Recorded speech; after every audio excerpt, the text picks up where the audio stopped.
We will hear from each of them in a few minutes, but I want to share a sincere appreciation for all of the work that they have collectively done to make broadband a priority in the Commonwealth of Virginia. I would also like to welcome and thank all of the elected officials in attendance from each of the local jurisdictions. And finally, I'd like to thank Goochland for hosting today's event at their fire rescue station.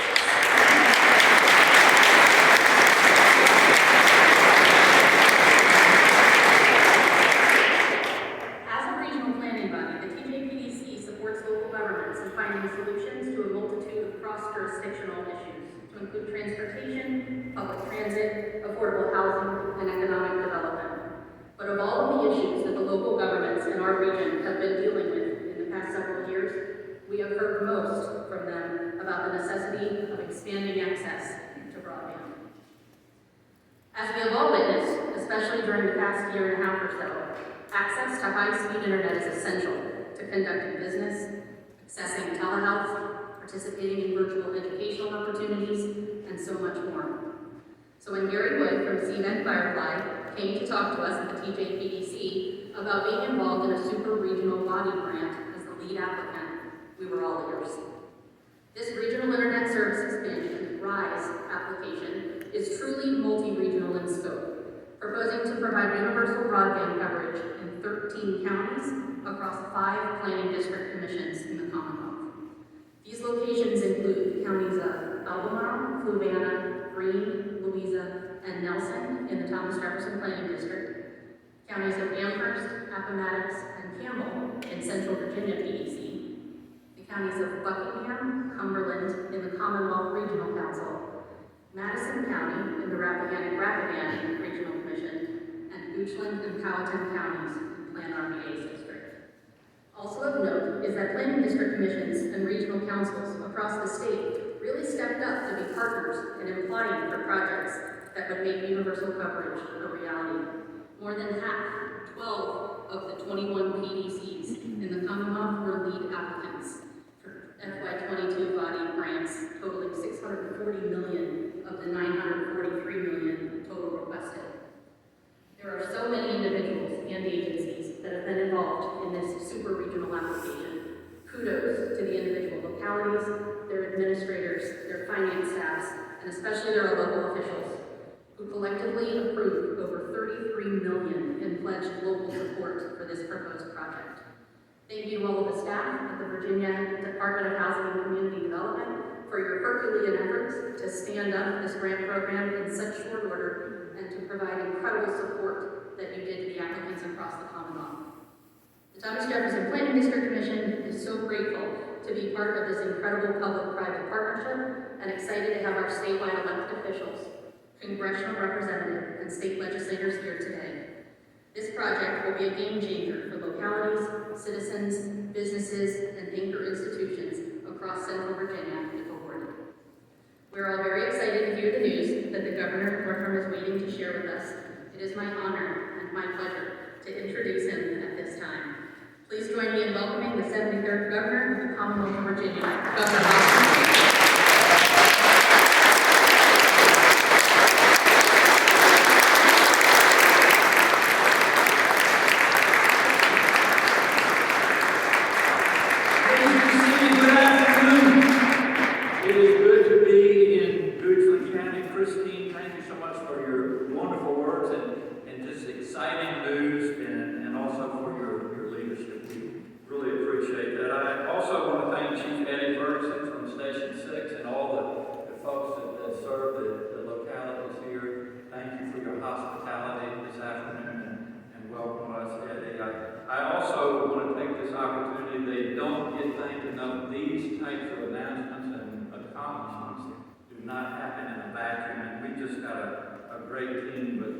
Starting with our policy director, Courtney Dozier, is here somewhere. Just raise your hand when I call your name. Evan Feynman, who is kind of our guru of broadband, Kyle Rosner, and then also Tamara Holmes. So please give them a round of applause.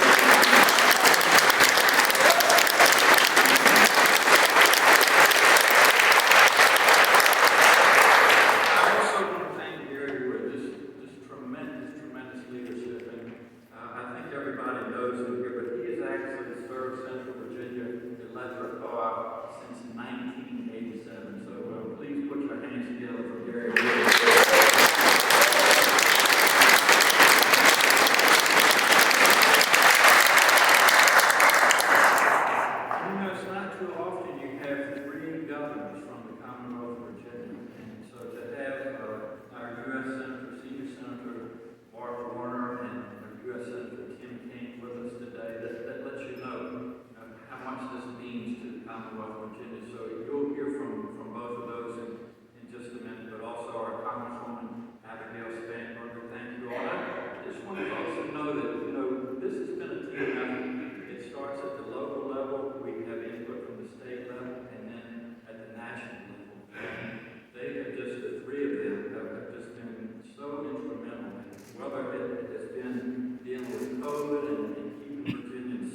found wealth by land anyway, and oftentimes, when we look at maps of Virginia, they actually leave the eastern shore off, which I get very defensive about. But you can see, now I grew up in the suburbs of Hancock, Virginia, on a small farm, and when I started in 2018, we didn't have broadband, and we do now, which I'm pleased to have.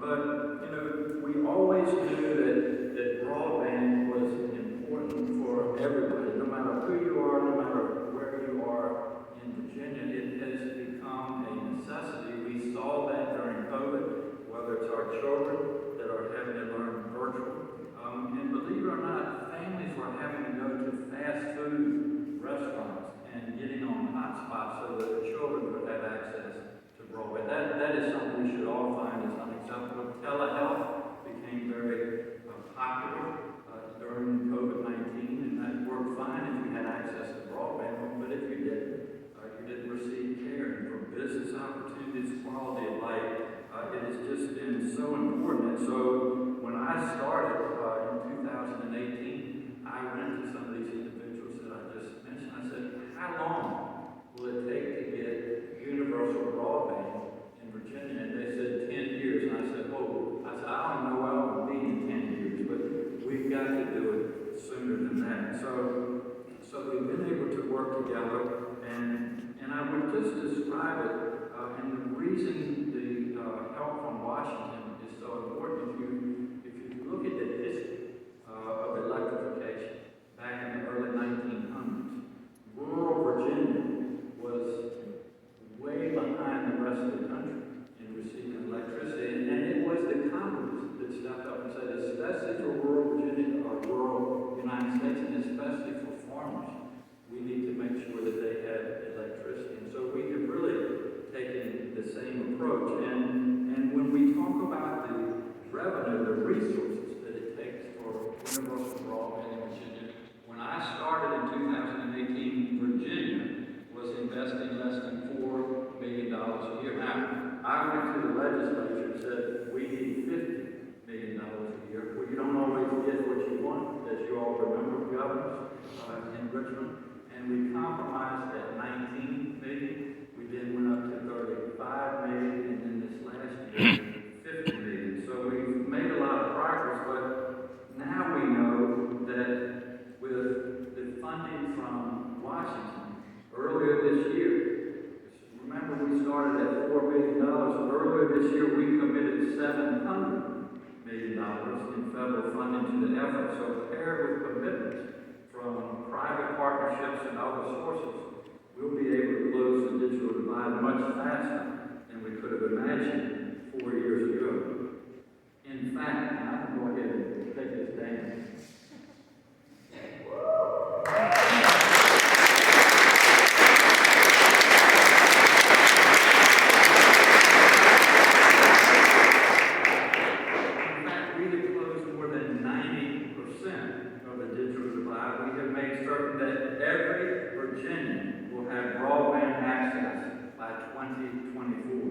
Since 2018, our administration has awarded $846 billion in broadband grants and connected over 429,000 homes and businesses. And today, we're making major awards announcements to finish that job. This morning, we announced $722 million in awards, leveraging $1 billion in matching dollars to connect 278,000 homes and businesses. Now, these awards will bring universal coverage to 70 Virginia counties from Lee to Accomack, Frederick to Halifax. This includes the projects we're celebrating today, one of the largest broadband projects we've seen in Virginia. So we are awarding $79 million to Central Virginia Electric Cooperative and Firefly to connect more than 36,000 homes and businesses to fiber internet. This award will leverage $208 million in private and local matching funds. Listen to this, it will connect all unserved locations in Albemarle,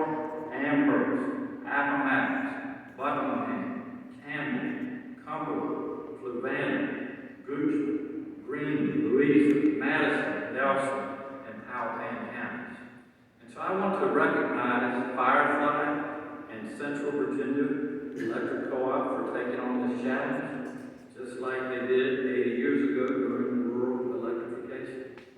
Firefly just celebrated their 10,000th customer and will have a lot of work ahead of them in the next 2 years. I know they can get the job done, and we thank all the Firefly and CVAC employees and board members for their work to make this happen. Again, this could not have happened without our partners in Congress passing the American Rescue Plan, which helped provide this funding. So again, I want to thank Senators Warner, Senator King, and Representative Spanberger for your invaluable leadership in D.C. and helping Virginia get this flexible broadband funding. Likewise, I want to recognize the General Assembly for funding broadband throughout the past 4 years and agreeing to allocate $700 million of the ARPA money to broadband. I'd also like to recognize the counties of Central Virginia and the Thomas Jefferson Planning District Commission for putting together one of the best projects that our team has ever reviewed to connect your citizens. There were other partners in the project also, including Dominion Energy and Rappahannock Electric Co-op, who will serve as middle-mile broadband providers and help lower costs across the board. Now, after this exciting announcement, I did want to give credit to where credit is due. And Gary, if you could come up and join me, please, at the podium. Now, the governors here will let you know that proclamations are something that we take great joy and privilege in doing, but rarely do I have to read a proclamation. But I think it's important to read this one. But first of all,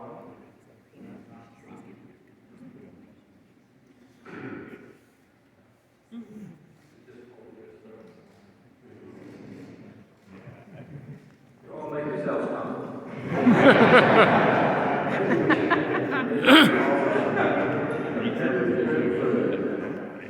All right, here we go. Whereas Gary Wood has served his community with Central Virginia Electric Co-op, CVEC, since 1987, and has led the cooperative as CEO since 2008.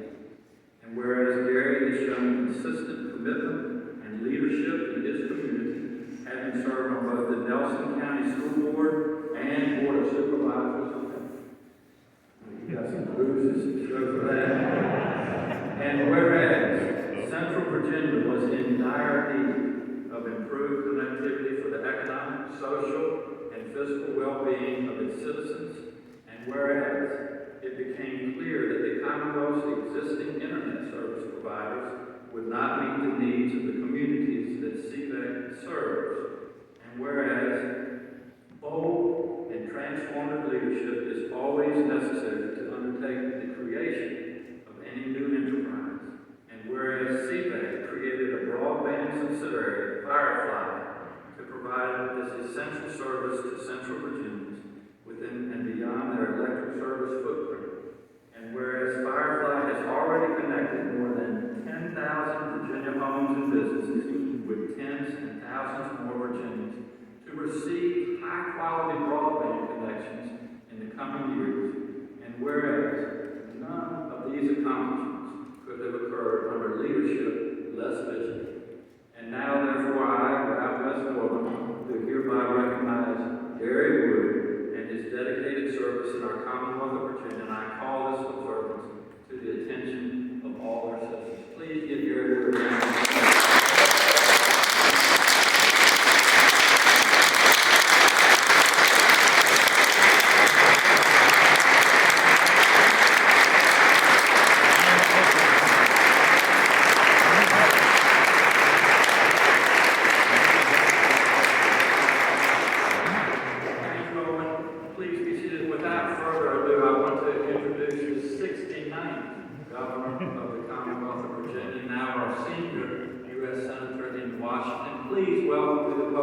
His Excellency, let me try that again.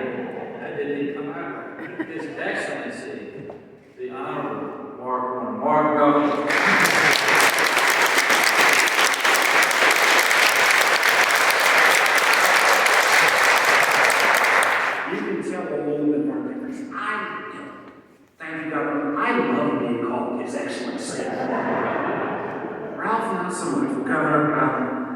you for your leadership. We'll talk about that in a moment. It's great to be back in Richland, to be here with my friend of 41 years, 42 years, Jim Kane, and Abigail, who's done a great, great job in a short time in the Congress. This is for me, it's like the culmination of many, many, many years. Some of you know, before I was in politics, I did have a real job. I was involved in the wireless industry and telecom. And I remember as early as the 90s, as we were thinking about this notion of internet-connected world. And with a lot of promise. And for a long time, what we ended up seeing, though, was this promise we saw manifest itself as connections were made in places like Mumbai in India or Shanghai in China. They got the benefits of a connected, internet-driven world. But rural communities all over Virginia, for that matter, all over the country, didn't get those benefits. I'm thinking, now as a grandma talking kind of his waning days, 20 years ago at this point, I was the governor trying to do a transition. And I was thinking in that first year, how can we protect some of the tobacco funds that had been set aside over South Side? And we used those dollars to put at that point back in the early 2002, 2003, 2004 timeframe, the biggest rural broadband deployment, that one in the whole country. But we still had huge, huge gaps. We all have seen that after COVID. The idea that broadband was not a nice to have, it was an economic necessity. The governor made mention of that, and the number of stories that we've all heard of folks going to sit in the parking lot Hardee's or McDonald's, or go sit in a school parking lot and try to do your homework or do your work. That just shouldn't have cut it. And as we try to make sure in a connected world that you shouldn't have to leave Goochland to get a world-class job, the only way we can make that happen is if we provide that connectivity. So I think there's really 4 things that help get us here. I met with Gary and his team and others back in April. And we talked at that point about a couple of things. One, we needed to get that timeline from 2028 down to at least 2024. And second, we needed to make sure that we would go out in Congress and pass an additional infrastructure bill. We got those things done. But the only way we're able to make this announcement is, first of all, because the governor and the legislature was, I think, smart enough and wise enough to realize if we had to rely on the traditional incumbents to provide you this broadband service, you could be waiting years and years and years. So I really commend the legislature for allowing our rural electric co-ops and even our larger companies on the utility side to build that middle mile, and for electric co-ops. And I know, Gary, this was a leap at some point to go ahead and create a new subsidiary and do that last one. And that use of co-ops in particular has been that bridge to helping us. Second is local government. And I want to call out to someone from a bitter friend, Dwayne Adams from Louisa, because at that meeting, and folks in Louisa are a little tight with the dollar, Louisa put out $15 million of county money without any knowledge of whether there was going to be an ARP plan or a broadband bipartisan infrastructure. And that was real political courage from the co-op end and then from the local counties who were willing to say, we believe this is an economic necessity, not a nice to have. So those are the first 2 points. The third point is the government and the state leadership. Tim and I and Abigail fought real hard to make sure that as we were giving out these once-in-a-generation amounts of money to the Commonwealth and localities, that they should be able to use the road. But giving that Commonwealth that ability, there's no other state that I'm aware of that has taken as much of their ARP funds and put it aside for $700 million. Governor, to you and your team, I really thank you for that leadership as well. And then finally, we had to do on the second half. Explain that if you don't give me some more federal money, he's going to be in trouble on the board.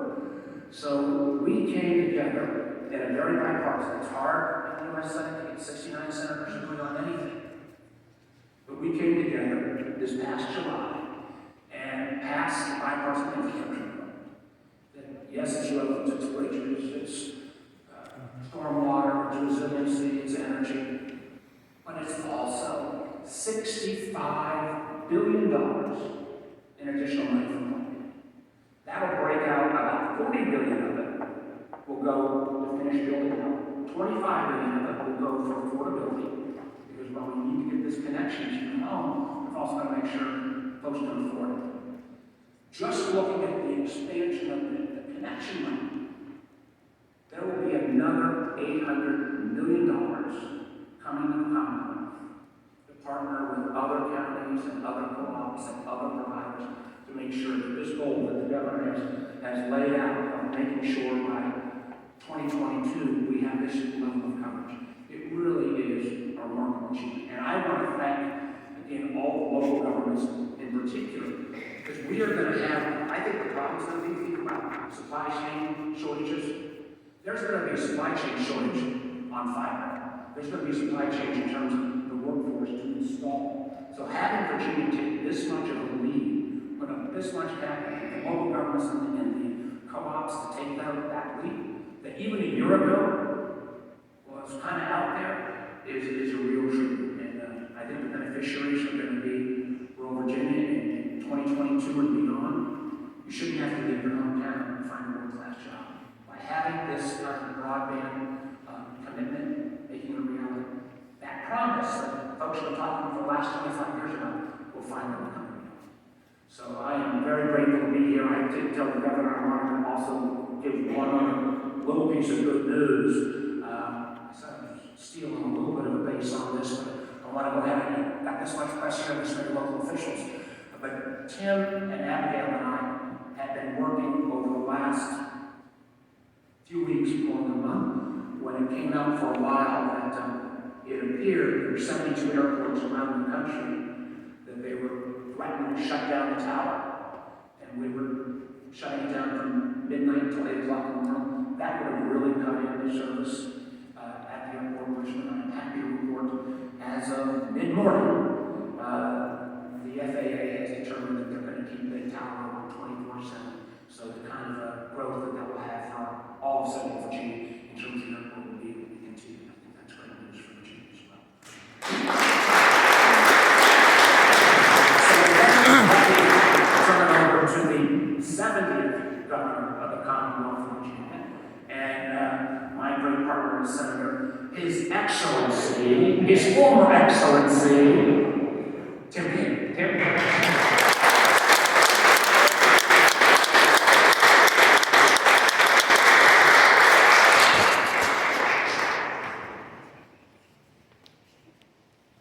They say pictures are worth 1,000 words, so I'll shorten my speech from 15,000 to 14,000. What a great day to be here, Governor. You have to feel really proud. And Governor, let me praise one person on your team. I want to praise Evan, your sort of broadband guru. I know Mark and Abigail do this. We travel around the state and we talk to local officials and we ask them about broadband needs. And Evan gets high marks everywhere I go. Everywhere I go, for being creative, being a problem solver, treating every part of the state in a really equal and fair way. And so I just wanted to acknowledge that.